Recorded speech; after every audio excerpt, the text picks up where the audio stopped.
होती जा रही थी। तभी अचानक पास से आती कदमों की आहट सुनाई दी, जिसे सुनते ही दोनों चुप हो गए और अनायास ही इधर उधर देखने लगे। गांव की खामोशी को चीरती हुई वह आहट पास आती गई और कुछ ही पल में उनका तीसरा दोस्त वहां आ पहुंचा। उसका चेहरा थकान से उतरा हुआ था, आंखों में अजीब सी बुझी हुई चमक थी, मानो किसी लंबी और अनकही यात्रा से लौट कर आया हो। वह बिना कुछ बोले उनके पास आकर बैठ गया। कुछ देर तक वहां सिर्फ चाय की भाप उठती रही और तीनों के बीच एक गहरा सन्नाटा पसरा रहा। अरे तू आ गया, बढ़िया हुआ। आज तो रात वैसे ही भारी लग रही है। चल कोई डरावनी कहानी सुना दे, ऐसी कि चाय भी ठंडी पड़ जाए।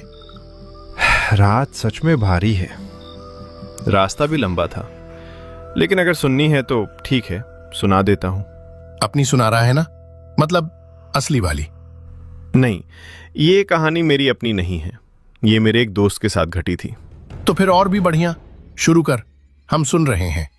ये बात हमारे ही पास के गांव की है। वही गांव जो दिन में बिल्कुल साधारण लगता है, खेत, गलियां, चौपाल और हंसते खेलते लोग। लेकिन रात होते ही उस गांव का मिजाज बदल जाता है। ये कहानी मेरी नहीं है, ये दोस्त की है, जो उसी ने मुझे सब कुछ बताया था, शब्द दर शब्द।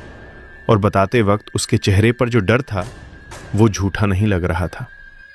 अच्छा, मतलब जो हुआ उसने खुद झेला था? फिर तो इसे पूरा सुनना बनता है, एक भी बात मत छोड़ना। थोड़ी देर खामोश रहने के बाद उसने फिर से वही पुरानी बात छेड़ी। उसके बच्चे की तबीयत अचानक बहुत ज्यादा बिगड़ गई थी और उसे बचाने के लिए उसे उसी रात शहर के अस्पताल निकलना पड़ा। मजबूरी में चुना गया वही जंगल वाला रास्ता उसकी जिंदगी का सबसे डरावना सफर बन गया, जहां उसे वो सब झेलना पड़ा जिसकी उसने कभी कल्पना भी नहीं की थी। डरावनी कहानियां सुनाने की उसकी आवाज धीमी थी, लेकिन हर शब्द के साथ माहौल और भारी होता जा रहा था।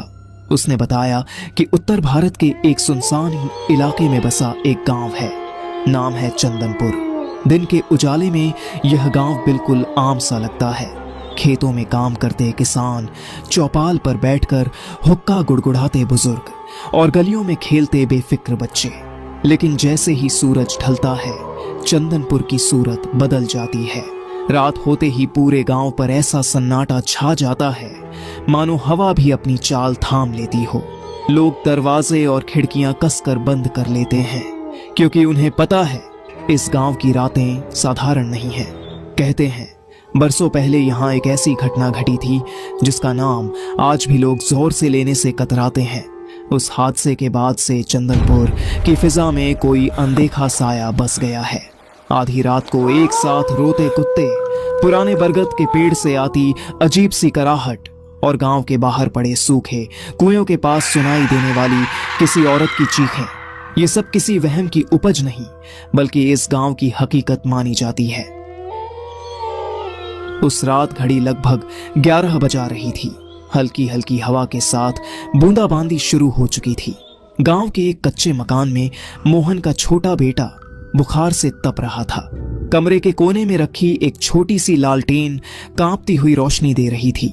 मोहन और उसकी पत्नी सीमा दोनों अपने बच्चे की हालत देखकर घबराए हुए थे। मोहन का मन बार बार कह रहा था कि बच्चे को शहर के अस्पताल ले जाना चाहिए, लेकिन गांव वालों से सुनी उन डरावनी बातों ने उसके कदम रोक दिए थे। उसे डर था कि कहीं अंधेरी रात में निकलने का फैसला किसी अनहोनी को न्योता न दे दे। सुनिए जी, बाबू की हालत मुझे ठीक नहीं लग रही। उसका बदन बहुत तप रहा है। अब और रुक नहीं सकते, बाबू की हालत बिगड़ती जा रही है, ये मैं साफ देख पा रहा हूँ। जी, लेकिन इतनी रात में आप उसे कैसे ले जाएंगे? रात है, रास्ता मुश्किल है, ये सब मुझे पता है, लेकिन अगर अभी नहीं निकले तो उसे कुछ भी हो सकता है। साइकिल ही सही, पर आज यही रास्ता है हमारे पास। डॉक्टर तक पहुंचना जरूरी है।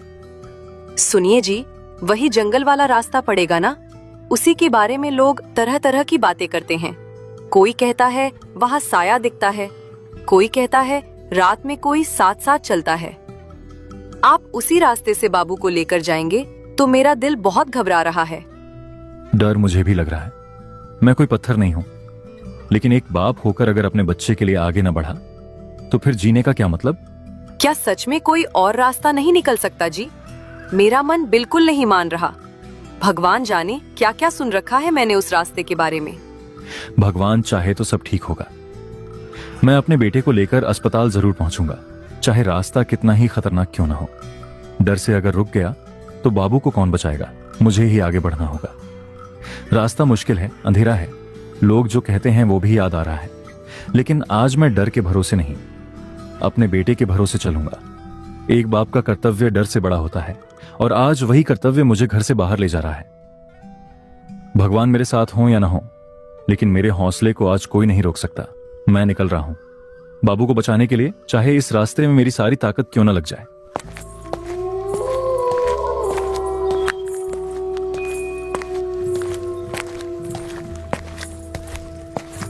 उस रात एक पिता अपने बेटे की जान बचाने के लिए ऐसे सफर पर निकल पड़ा था जहां हर कदम के साथ खतरा जुड़ा हुआ था। घने अंधेरे के बीच साइकिल चलाते हुए मोहन के दिल की धड़कन तेज होती जा रही थी। डर इसलिए नहीं था कि रास्ता लंबा था, बल्कि इसलिए कि शहर तक पहुंचने का यही एकमात्र रास्ता था। वही रास्ता जिसके बारे में गांव में तरह तरह की बातें कही जाती थी। बारिश अब और तेज हो चुकी थी। ठंडी बूंदें मोहन के चेहरे पर बार बार पड़ रही थीं, मानो उसे रुक जाने की चेतावनी दे रही हों, लेकिन रुकने का वक्त उसके पास था ही नहीं। पीछे बैठा उसका बेटा तेज सांसें ले रहा था। उसका नन्हा सा शरीर मोहन की पकड़ में हर पल और ढीला पड़ता जा रहा था। रास्ता पूरी तरह सुनसान था, चारों ओर बस गहरा अंधेरा, बारिश की लगातार आवाज और साइकिल की चरमराहट। यही वह रास्ता था जिसके बारे में लोग फुसफुसाकर कहानियां सुनाते थे। कहा जाता था कि रात के अंधेरे में यहाँ कोई अजीब सी परछाई चलती है, कभी साथ साथ, कभी पीछे पीछे, और फिर अचानक ऐसे गायब हो जाती है जैसे कभी थी ही नहीं। सफर अभी लंबा था, इसलिए मोहन ने डर को दिल में दबाकर साइकिल की रफ्तार और बढ़ा दी। उसके मन में बस एक ही ख्याल था, किसी तरह शहर पहुंचना और अपने बेटे को बचा लेना। कुछ दूर आगे बढ़ने पर बारिश अचानक थम गई। हवा में अजीब सी नमी और सन्नाटा भर गया। तभी रास्ते के किनारे मोहन की नजर गई। वहां एक बूढ़ी औरत चुपचाप बैठी थी। इतनी रात इस सुनसान रास्ते पर उसे देखकर मोहन के कदम अपने आप धीमे पड़ गए। उसके मन में एक ही सवाल उठ रहा था, आखिर इस अंधेरी रात में यह अम्मा यहाँ क्या कर रही है?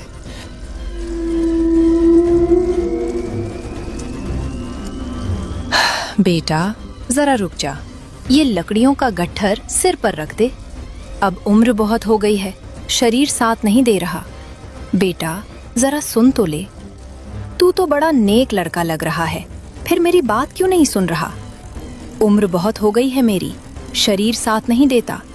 बस ये लकड़ियों का गट्ठर मेरे सिर पर रख दे, मैं मजबूर हूँ बेटा। माफ करना अम्मा, आज रुक नहीं सकता। मेरा बाबू बहुत बीमार है, उसकी हालत बिगड़ती जा रही है, मुझे उसे शहर के अस्पताल पहुंचाना है। मोहन के मन में एक पल को ख्याल आया कि इतनी गहरी रात में उस बूढ़ी अम्मा को यूं जंगल के बीच छोड़ देना ठीक नहीं होगा। बेटे की हालत की चिंता के बावजूद उसका दिल इंसानियत के आगे झुक गया। उसने साइकिल रोकी, धीरे से नीचे उतरा और मदद के इरादे से उन्हीं कदमों पर वापस लौटा। ठीक है अम्मा, मैं आपकी मदद कर देता हूँ। बस जल्दी से ये लकड़ियों का गठान आपके सिर पर रख देता हूँ, फिर मुझे तुरंत निकलना होगा, मेरा बच्चा बहुत बीमार है। जहां कुछ पल पहले वह औरत बैठी दिखी थी, लेकिन जैसे ही वह उस जगह पहुंचा उसकी सांस अटक गई। वहां न कोई परछाई थी, न कोई इंसान, सिर्फ भीगा हुआ रास्ता और चारों ओर फैला सन्नाटा। उसी पल मोहन का दिल जोर जोर से धड़कने लगा, जैसे छाती के अंदर कुछ अनहोनी का आभास उसे लगातार चेतावनी दे रहा हो। उसने चारों तरफ नजर दौड़ाई, मगर अंधेरे के सिवा उसे कुछ दिखाई नहीं दिया। अभी तो अम्मा यहीं बैठी थी, इतनी देर में कोई यूं गायब कैसे हो सकता है? ना वो अम्मा है, न लकड़ियों का गट्ठर, सब कुछ जैसे हवा हो गया। ये समझ में नहीं आ रहा अभी जो सामने था वो पल भर में कहां चला गया।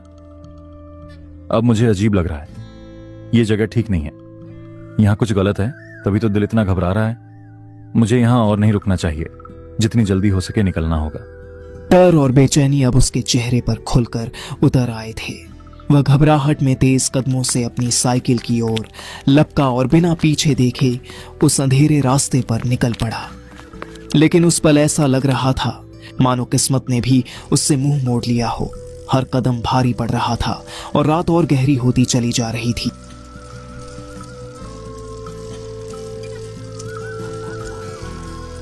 ये सब दिमाग का वहम है, मुझे बस आगे देखना है। डर बाद में, पहले बाबू। उसकी सांसें मेरे कंधे पर महसूस हो रही हैं। रास्ता चाहे जैसा भी हो, आज पीछे मुड़ने का सवाल ही नहीं है। भगवान बस इतना कर देना कि मैं समय पर अस्पताल पहुंच जाऊं। अगर आज रुक गया तो खुद को कभी माफ नहीं कर पाऊंगा। अचानक एक तेज झटके के साथ उसकी साइकिल रुक गई। पुरानी जंग खाई चेन चरमराती हुई फिसल कर नीचे गिर पड़ी। अरे नहीं, अभी ये क्या हो गया? इस वक्त ही चेन गिरनी थी। क्यों भगवान? बाबू थोड़ा सब्र कर, बस अभी ठीक करता हूं। यहां रुकना नहीं चाहिए था, ये जगह ठीक नहीं लग रही। जल्दी जल्दी चेन चढ़ानी होगी, ज्यादा देर नहीं कर सकता।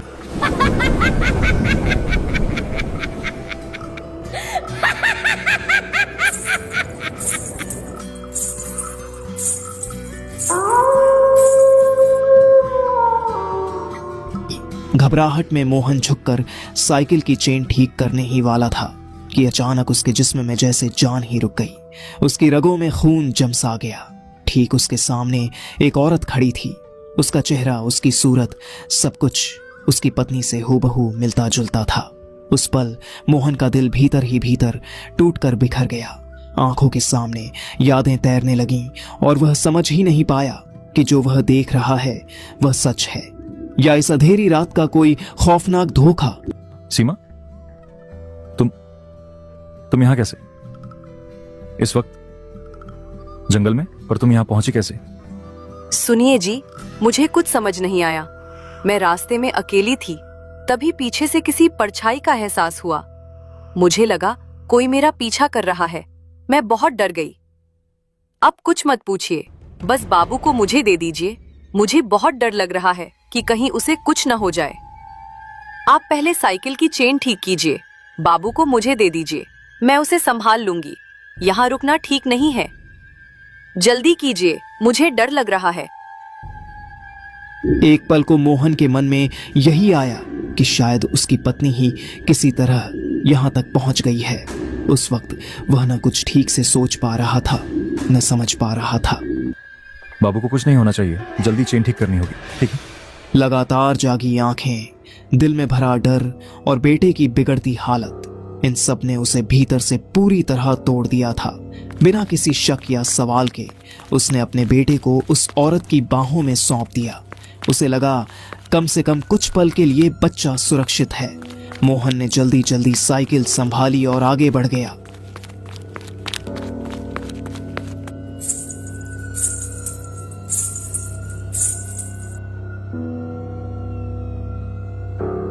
लेकिन कुछ ही दूरी तय करने के बाद उसके दिल में एक अजीब सा खटका उठा। कदम अपने आप धीमे पड़ गए। वह कांपते हुए पीछे मुड़ा। जो उसने देखा वह उसकी रूह तक को झकझोर गया। वहां उसकी पत्नी नहीं थी, वहां वह था जिसके बारे में गांव के बुजुर्ग सालों से चेतावनी देते आए थे।